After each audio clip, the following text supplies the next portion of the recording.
radhiyallahu, ketika saya berkenderaan unta yang tidak mau jalan, maka saya selalu memukulnya. Maka Nabi SAW bersabda, "Ya Aisyah, alaiki birrifqi fa innahu lam yakun fi syai' illa zanahu wala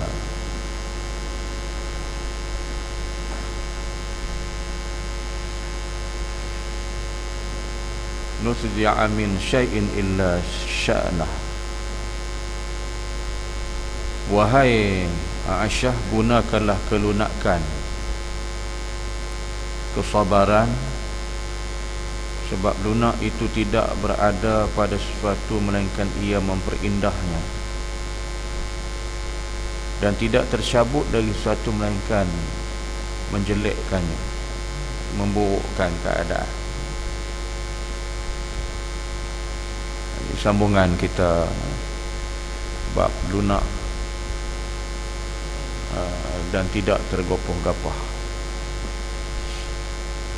Jadi diceritakan bahawasanya daripada isteri Nabi sendiri, iaitu Aisyah radhiyallahu anha. Jadi dia naik unta, satu kenderaan yang Allah Ta'ala anugerahkan pada mereka di zaman itu dengan berkenderaan. Inilah satu kenderaan. Dan unta ni tuan-tuan, Allah Ta'ala jadi sejenis makhluk binatang yang istimewa. Allah sebut di dalam Al-Quran, kita boleh buka dalam juz Amma,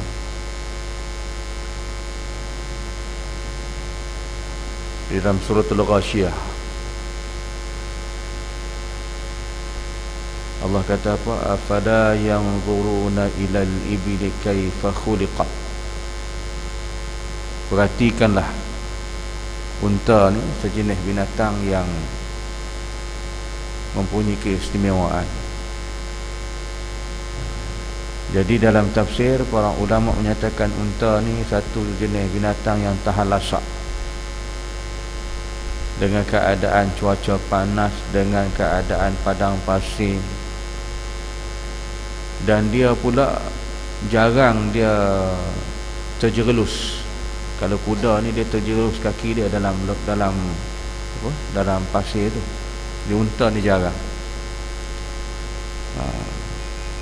Jadi dia ni pula dengan keadaan apa, digunakan pula tahan lasak, kemudian dengar cakap tuan dia, taat pada tuan dia, berkhidmat pada tuan dia, begitu hebat. Jadi sebab itu Allah suruh perhati pada unta tu, untuk merasakan kebesaran ilahi. Allah menjadikan sejenis kenderaan yang ditunggangi oleh mereka, yang mesti tahan lasak, dengan disimpan pula dia pula dalam satu, di atas tu, belakang dia panggil apa, bonggol dia tu, itulah simpan di situ tu. Dia punya, orang kata, kekuatan makanan dia apa semua. Jadi itu dia boleh hidup di padang pasir. Itulah tanda-tanda kebesaran Allah Subhanahu wa taala. Baik, Aisyah naik unta. Satu hari dia naik unta, unta tak nak berjalan. Jadi dipukul-pukul lah unta ni. Lalu kata Nabi SAW, "Ya Aisyah, alaiki birrifqi fa innahu lam yakun fi syai' illa zanahu wala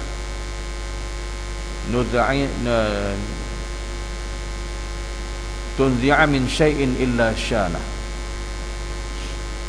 Gunakanlah kelunakan, kesabaran. Sebab kita tuan-tuan kalau naik di kampung dulu, kita suka naik belakang kebau. Saya teringatlah di kampung ni, Allah, nikmat naik belakang kebau, pergi sawah padi. Kebau tak nak berjalan, kita ketuk-ketuk belakang kebau ni. Ha. Kena kebau tu lari laju terlentang dalam sawah padi. Kan? Kita ketuk dia. Kebau ni pun geram, dia pecut laju sikit, kita tak sempat apa, terlentang dalam sawah padi tu. Terbenam dalam lumpur. Itulah nikmat di kampung kan. Tapi kalau jatuh kat tanah keras, habis kita, patah pinggang. Kebau pun boleh tahan juga lari, tapi belakang dia tu tak berlekuk, tak laju ni, dia besar macam tu kan, tak sesuai untuk ditunggang. Tapi itulah kenikmatan kita di kampung. Kita naik atas belakang kebau ni, sawah padi. Jadi bila Aisyah lakukan gitu, Nabi kata lunakkanlah, sebab dia kata dengan lunak itu berada sesuatu, tidak ada pada sesuatu melainkan ia memperindahnya. Jadi dahlah kita naik atas belakang dia, lepas tu dia ketuk dia pula, jadi menampakkan kita ni mengkasari, mengkasari dia sebagai makhluk Allah Subhanahu wa taala. Jadi Nabi kata jangan buat gitu. Nabi kata jangan buat gitu, kamu hendaklah lunakkan dengannya, dengan cara itu mudah-mudahan dan berindahkan.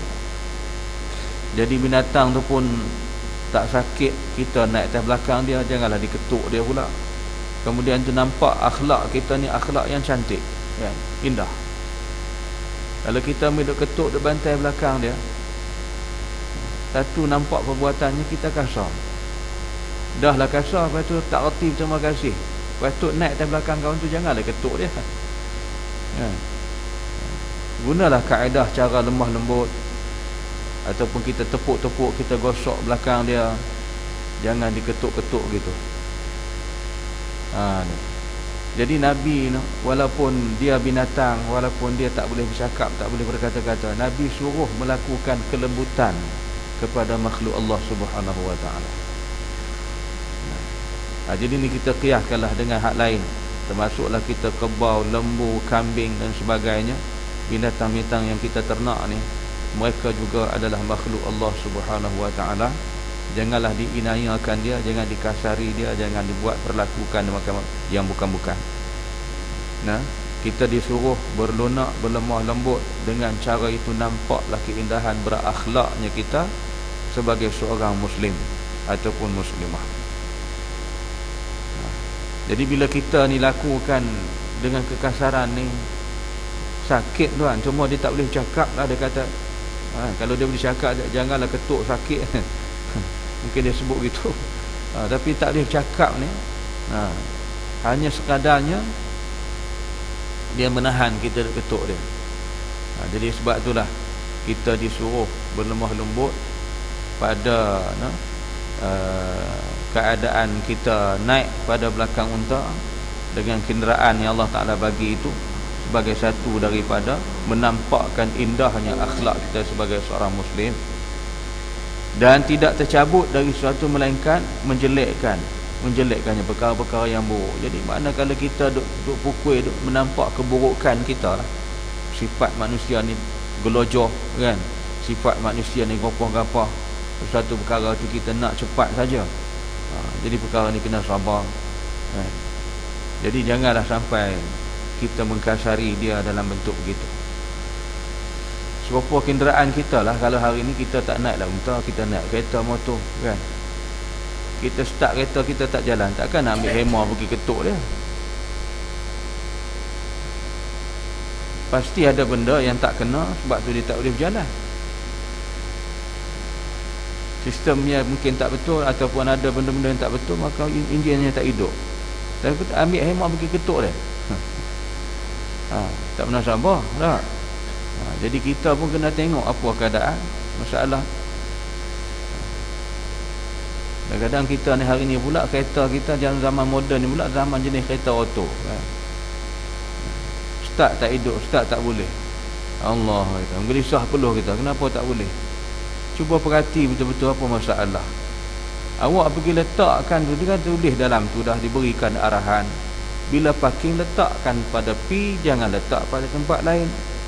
Kalau letak pada tempat lain, starter enjin tak hidup, buat kerja bodoh, baru kita jadi masalah pun. Arahan dah diberi, janganlah kita bantah arahan tu. Dia kata bila parking tolak dekat P tu, letak situ, start hidup. Lepas tu kita start tak hidup, start marah kan?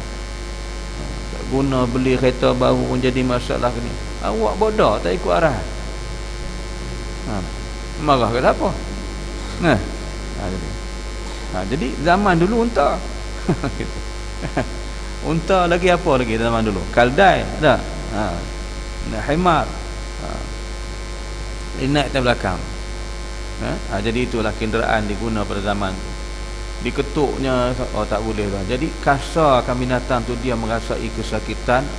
Dan satu dari perangai kita, perangai yang buruk, menampak keburukan kita dikasari pada makhluk Allah Subhanahu wa taala. Itu dia kata apa nama, illa zanahu wa la tunzi'a min syai'in illa syana. Dan tidak tercabut dari suatu melainkan perkara yang memburukkan keadaan. Kalau kita kasari dia. Jadi itulah Nabi nak tunjuk kepada kita bahawa bersifat kasih sayang, bersifat tidak tergopoh-gapoh, dengan tidak ada sifat gelojoh. Jadi kita berlemah lembut, dengan tu membawa keindahan dan kebaikan pada diri kita.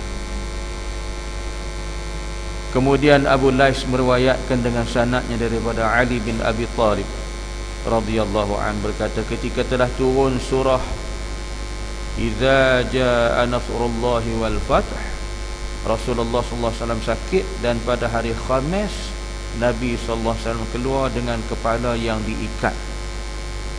Ini riwayat panjang tu ya. InsyaAllah nanti kita sambung kemudian, panjang masa tidak mengizinkan. Jadi itulah kita ambil kesimpulan pada takat pagi ni.